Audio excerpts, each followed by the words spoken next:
Bonjour et bienvenue à ma vidéo du mercredi. Aujourd'hui, nous allons examiner cette question, c'est quoi avoir la foi? Si on regarde le dictionnaire de l'internaute, il est dit que la foi, c'est la confiance. Et dans la Bible, la foi, c'est une ferme assurance des choses que l'on espère. Ceux qui prennent l'avion, par exemple, 99% d'entre eux ont certainement la ferme assurance de parvenir à leur destination. Ils ont foi dans le pilote, dans l'appareil, dans la compagnie d'aviation. La preuve, ils s'abandonnent totalement entre leurs mains. Vous savez, une fois que vous vous trouvez enfermé dans une cage de fer à plus de 5000 mètres au-dessus du sol, plus rien ne dépend de vous. Vous êtes désormais à la totale merci de personnes et de paramètres que vous ne maîtrisez absolument pas. Alors si c'est pas ça, la foi, imaginez, une fois entre leurs mains, ils pourraient vous emmener mais n'importe où.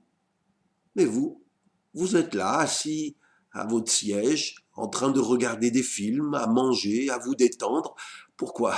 Parce que vous avez la ferme assurance qu'ils vont bien vous emmener à l'endroit que vous avez choisi. Quelle grande foi vous avez! La preuve même, vous avez déjà réservé l'hôtel où vous allez manger et loger sans même encore avoir mis un doigt de pied sur le sol de ce pays. Eh bien, croire en Dieu, c'est un peu pareil. C'est juste lui faire confiance et remettre notre vie entre ses mains. Croire, c'est se confier dans le sacrifice que Jésus a consenti sur la croix pour nous obtenir le pardon de nos péchés, plutôt que de se confier dans nos bonnes œuvres pour essayer de mériter et gagner le ciel. La foi, c'est avoir l'assurance que ce qui est écrit dans la parole de Dieu, la Bible, est vrai et fiable pour notre vie.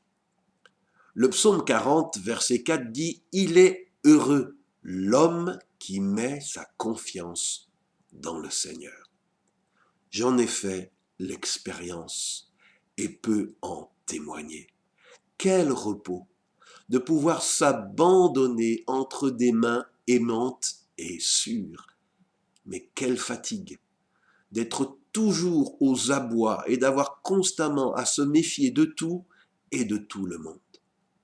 L'apôtre Paul, quant à lui, déclarait dans Romains chapitre 9, verset 33, « Celui qui croit en Dieu ne sera pas déçu. » Vous avez peut-être été déçu par la religion. Je l'ai été et je le suis encore. Mais vous ne le serez pas par Dieu. Si vous avez envie de réagir à ces propos, n'hésitez pas à me faire vos commentaires. Si vous avez un sujet de prière que vous aimeriez me confier, vous pouvez m'écrire en message privé. Et si ces vidéos du mercredi vous aident, vous font du bien, vous pouvez vous abonner à cette page Facebook ou à ma chaîne YouTube. Et je vous dis à mercredi prochain, bon courage et bonne semaine.